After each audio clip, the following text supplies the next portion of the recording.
Hello everyone and welcome to the Quantpedia Explains Trading Strategies video series. Today we will discuss gauging existing technical fundamental features through mutual information. Today with special guest Gabriel Kingsley-Nyinah. Okay, hello everybody, my name is Radovan Vojtko and I'm CEO and Head of Research at Quantpedia. Today is a special because I have a guest with me, Gabriel Kingsley-Nyinah. Hello Gabriel. Hey, how are you, Rado? It's good to be here.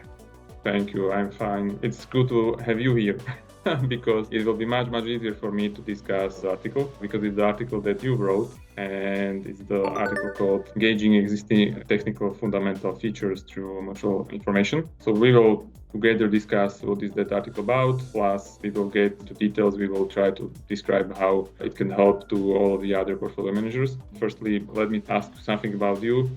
So give us a quick overview of what you do, what your company do, etc. All right, thanks Rado for the intro. So obviously, as Rado said, everyone, my name is Gabriel Kingsley-Nyinah.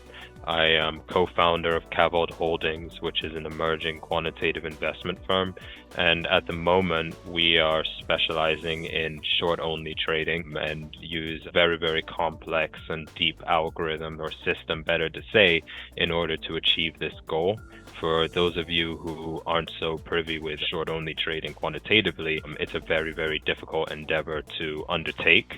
So it requires a huge amount of work and a lot of outside-of-the-box thinking, taking techniques from different industries and different fields of mathematics or science is necessary to achieve that goal. And that's what took me down the road of using mutual information within our work. And I look forward to diving into that with everyone and grateful to have Rado as my partner on this call. Thank you, Gabriel, for the introduction. I consider short selling extremely difficult because it's like swimming against the current. I really keep my fingers crossed for you because it's hard job. What is interesting for me is the mutual information because there are not a lot of papers and articles that are related to this. I mean, what I will be interested to learn is why mutual information, how you can use it, what was the idea behind that article. So let's get into that. All right, so let's start with what is mutual information. So mutual information really can be thought of as a measure of how much one random variable provides about another. So in other terms, it really quantifies the extent to which knowing one variable or the output of one variable helps predict the value of the other. So for example, let's say that you know it's raining and we denote rain as variable X. This type of information might increase the likelihood of knowing whether or not people are going to carry umbrellas, which we'll denote as variable Y. And the higher the mutual information between X and Y, the more these variables are closely related and the more that you can use one to predict the outcome or the value of another without necessarily knowing what's going on. And conversely, if mutual information is low or at zero, it means that there's independence between these variables, or in other words, there's really no connection between the two. It can't be used as a method of predicting. It's like, for example, if I wanted to predict the weather, and in order to predict the weather, I used the latest score of soccer matches, then it would be a very low mutual information score, right? So that's kind of the concept around it. What's important is the formula, and it's here, as you can see.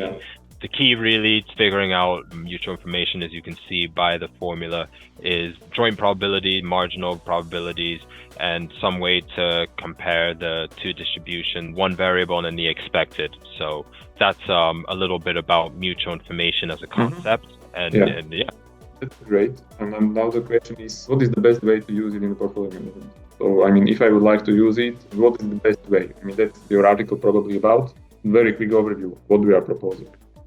I think the best way to answer this really is go to the beginning and talk about why we needed mutual information in the first place, and then we can tie it obviously into portfolio management. So we were developing our strategy. For a portion of our strategy at least, we needed to design some pretty robust AI models in order to actually run the stock selection.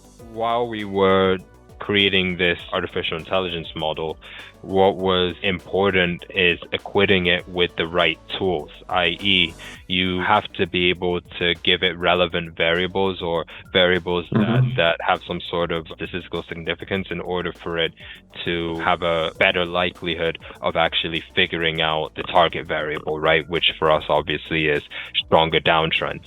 Yes.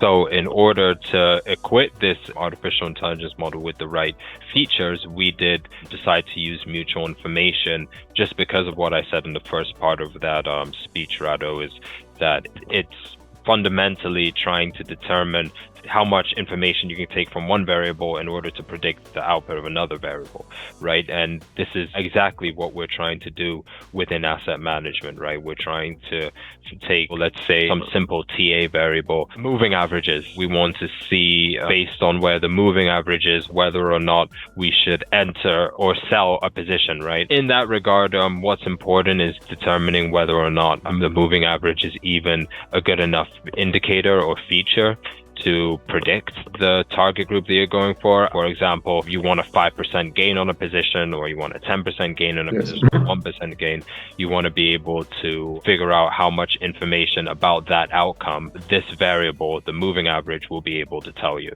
So that's how we use it exactly. We have a list of variables, or as you can see, and we don't really know at first which variable produces what mutual information score, which variable actually has some sort of a significant mutual information score. So therefore we need to do some filtering of this, and when we calculate the mutual information score, in this case how it works is we take one variable, the output of the variable takes into account about 100 or whatever periods, whatever time frame that you would want, and we determine if that final period, the value of that final period, helps us in determining the beginning of significant event, right? So your target group, essentially.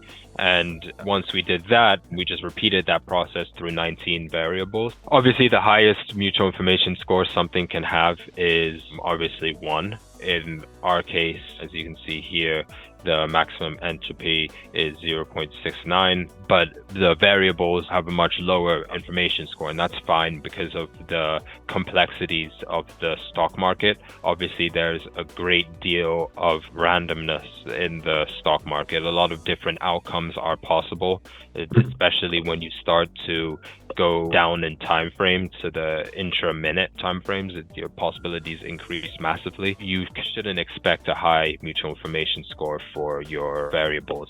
What you need to do is determine at which point it's significant, and that's exactly what we did. So we determined that around 0.07, a mutual information score higher than that would indicate some sort of statistical significance, if you understand what I mean. Yes. Just a very quick question: how do you determine this threshold? I mean, it's something like you decide beforehand that I would like to place the threshold there, or data tells you, or I mean, how do you decide this threshold? It's the p-value measure. You calculate the p-value and you figure out the point in which is relevant for you based on the problem. Okay, how we can use it? I see added value, especially as you mentioned in machine learning models, or in the models that have like a lot of different inputs, and you need to figure out, I mean, which of those inputs are important and which of those inputs are not important. So when you have a lot of different data, that's the way how you can significantly improve your model. There is another part of the article where you showed performance improvement. I do not want to get very deep into that. I mean, they just showed there is significant improvement in performance once we use the notional information scoring and we implement it into the model properly. So, I mean, just a very quick conclusion. I think it really makes sense to take a look on this measure. I mean, from the portfolio management point of view, it can really help to get more out of the data, and especially to understand the data better. It's not very often used, so I mean, you can even get, I mean, not some alpha directly out of it because your alpha depends on your data, but I mean, to understand your data better, it can help you really, really a lot. Exactly. The alpha is derived here from the improvement in your model's ability to predict your target group, which obviously should, as long as your target group is sound and has been quantified properly, and it should lead to improved performance like it did for us. As you would be able to tell from the article, our performance jumped quite a bit from implementing this among some smaller other changes. That's how you would derive alpha from a technique like this. Exactly. Perfect. I mean, thank you very much. That's really great. Thank you guys for watching us. I hope that you liked this video. Thank you to Gabriel for joining me. In case you like this video, feel free to give us the like, subscribe to our channel, and if you are interested in the mutual information in the math behind it, feel free to contact Gabriel via the LinkedIn. He will be happy to help you. Thank you very much. Cheers, Rado. Are you interested? Then pick another video to learn more, or subscribe to Quantpedia Pro and try how our analytics and reporting significantly save time spent on quantitative research.